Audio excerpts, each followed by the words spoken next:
Здравствуйте все! Добро пожаловать на канал Магия Песка. Дорогие мои зрители, с вами, как всегда, ваша Ольга.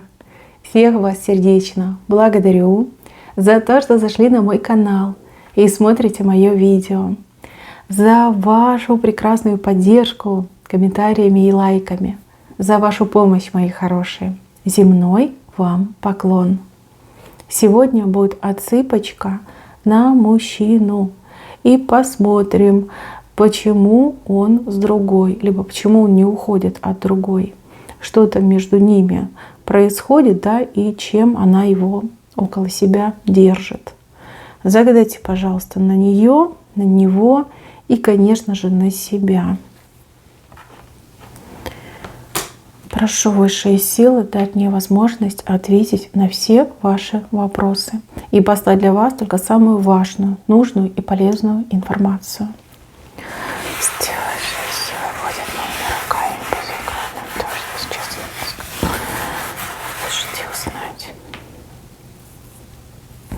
Здесь троек очень много вышло, и справа, и слева. Тройки, тройки, тройки. Здесь самый главный страх мужчины показали. Мужчина очень боится осуждения, огласки. Он боится реакции людей на его поступки. Какой-то он зависимый мужчина, абсолютно зависимый. Важно, что скажет мама, папа, не знаю, брат, сестра, друг, там, сосед, просто какой-то человек. Очень сильно он заморачивается по этому поводу. И от этого все его несчастья в жизни. Вот вы его в следующий раз увидите, так ему и передайте. Ты слишком зависим от мнения окружающих. И если ты хоть немножечко над этим поработаешь, ты наконец-таки сможешь стать счастливым человеком.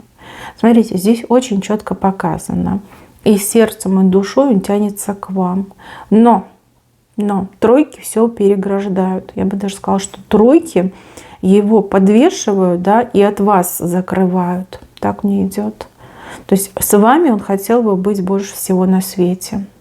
Именно вы ему нужны.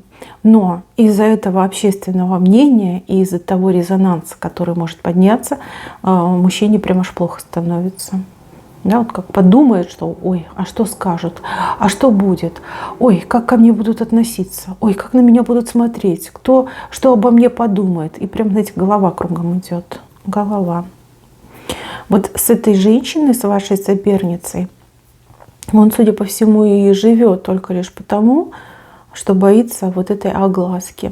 А она, скорее всего, это все поняла, обо всем об этом знает, и она его каждый раз этим самым и шантажирует. Так и говорит: только попробуй от меня уйти, либо только попробуй, да, что-то мне там не сделать, не дать, не отдать. Сразу расскажу. Вот прям возьму этот рупор, выйду на балкон и начну вещать, почем зря. Да? Вот посмотришь, что с тобой будет. Да, есть такое. Но здесь явно вы любимая женщина, а та другая, она либо с ним в браке, либо просто сожительствует, да? Достаточно долгий срок. И она представлена людям, его знакомым, его семье, то есть все ее знают. То есть она все-таки идет мне больше на правах жены, а вы на правах любимой женщины. Кстати, он с ней сошелся не потому, что полюбил, да, выбрал, а потому что кто-то ему ее навязал. Так и сказали: вот смотри, вот там женщина, иди, вот с ней будешь жить, да, либо ее замуж зови. Там любви изначально никакой не было, там какой-то сговор был. Причем сговор даже, я бы сказала, за его спиной. Без него его женили, без него. Они оба какие-то странные, несчастные. Но ту женщину я понимаю. Она за ним как за каменной стеной. То есть он ее обеспечивает, он там не буянит, не дерется, не ведет себя как-то отвратительно ужасно. Она там не клята, не мята. Да, жизнь у нее, как говорится, удалась. Может быть, там любви особо не хватает, но я думаю, что она подгуливает, потому что там такие знаки, что она, прям совсем довольная. совсем. Женщина, которая не имеет, ну, скажем так, интимной жизни, да, она не может быть абсолютно довольна. А здесь вы четко показали женщину абсолютно довольную. Такую, знаете, счастливую, уверенную, довольную во всем. Поскольку у них нет взаимного интереса, но есть взаимные обязательства, я не вижу, чтобы у них была активная, интимная жизнь. В принципе, чтобы у них была интимная жизнь. Я этого не вижу. Но вот он ее не хочет, а она не хочет его. Вот, скорее всего, она где-то добирает. Он-то понятно, что с вами добирает, а вот она точно тоже с кем-то добирает. Может быть, они так и живут, договорились и так живут. Все, всех устраивает. Он ее, значит, там спонсирует, обеспечивает, а она, ну, типа, никому ничего не рассказывает. Очень такие странные отношения. Я не знаю, как вас, девочки, угораздило попасть в этот треугольник.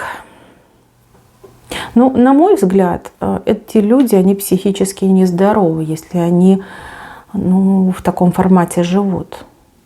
Ну ладно, женщину я понимаю, она там нашла себе теплое местечко. Мужчина-то что? Ради чего? Для чего он так мучается? Да? Любить женщину и себе же запрещать с ней быть. И жить при этом с нелюбимой, да еще и гулящей, и транжирящей его же кровно заработанные деньги женщины. Ну что вообще за дела? Странный он какой-то, странный. Но мне его показывают таким, ну, серьезным, работящим, порядочным. Он хочет, знаете, больше всего на свете он хочет испытать вот это счастье, любить и быть любимым. Так, чтобы идиллия была, чтобы никто не мешал, никто не лез. Но не может. То ли воспитан, то ли родился таким. Всегда смотрит на других людей. Вот что кто скажет. Если родители его живы, то он абсолютно зависимый от мнения родителей человек.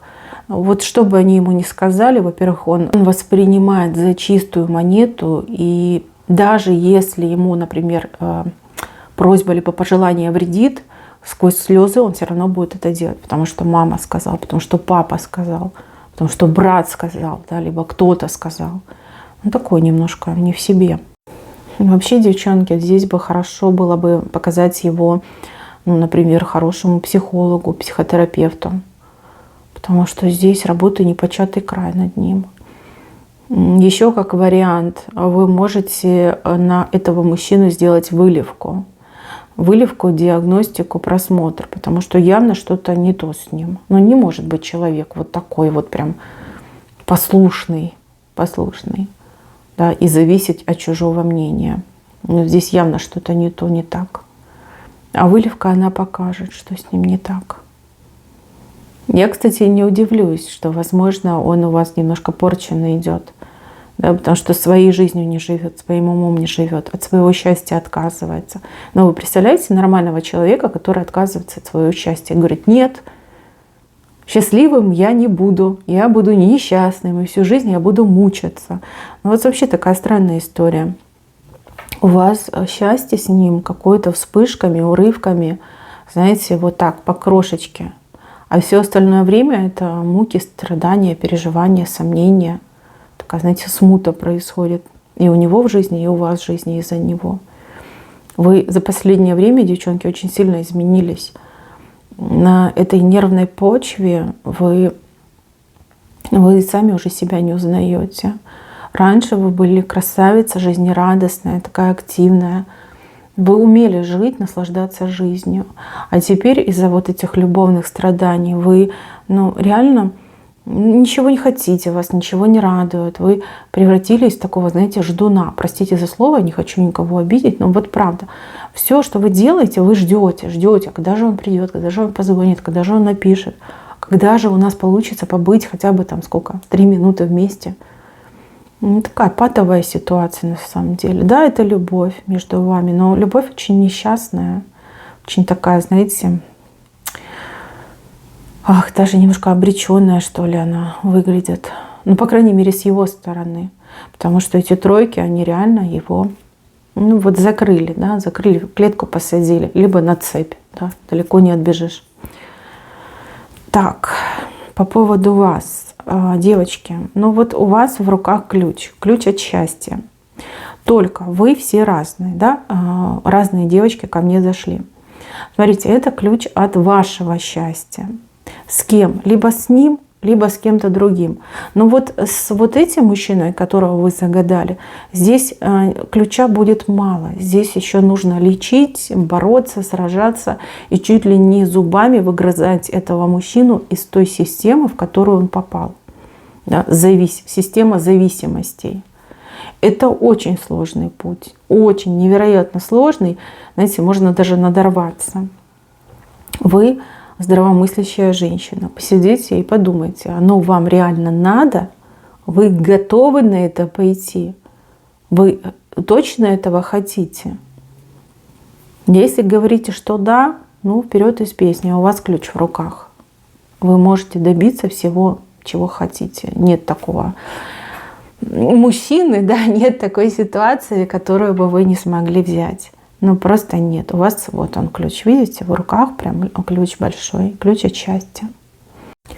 Если вы, например, говорите, что все, я устала бороться, ждать, вот испытывать всю эту трагедию. Ну, не хочу, да, я хочу пожить, я хочу быть счастливой, я хочу быть в паре, да, я хочу замуж, я хочу мужчину рядом с собой, который вот ни на кого не оглядывается, да, и разрешает себе быть счастливым, то вы в какой-то очень короткий срок около себя заметите очень приличного мужчину. Ну, что значит заметите? Да? Кто-то прям уже знаком с этим мужчиной, мужчина поймет, что вы свободны, начнет к вам очень ярко проявляться. Прям само, знаете, вот по себе как-то вот сведет вас судьба.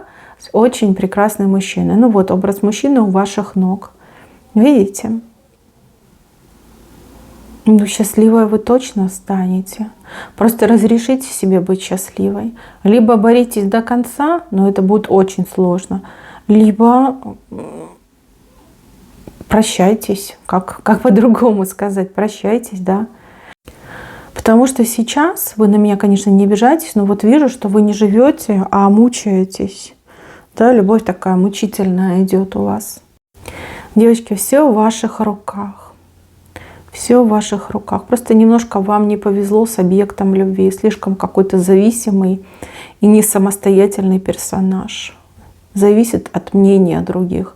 И без какого-то плотного окружения он просто жить не может. Всегда будет идти на поводу у других людей. Вот. Себя честно спросите, чего хочу. Спросите, ответьте и к тому идите. Ключ от счастья, он у вас в руках, мои хорошие. Он у вас в руках. И еще, к концу этого месяца ждите подарка. Здесь вам подарочек идет. Причем подарочек очень замечательный, который вас и порадует, и удивит, и вот прекрасные мгновения вам подарит. Так, мои милые, на этом все. Берегите, пожалуйста, себя. Всем пока-пока.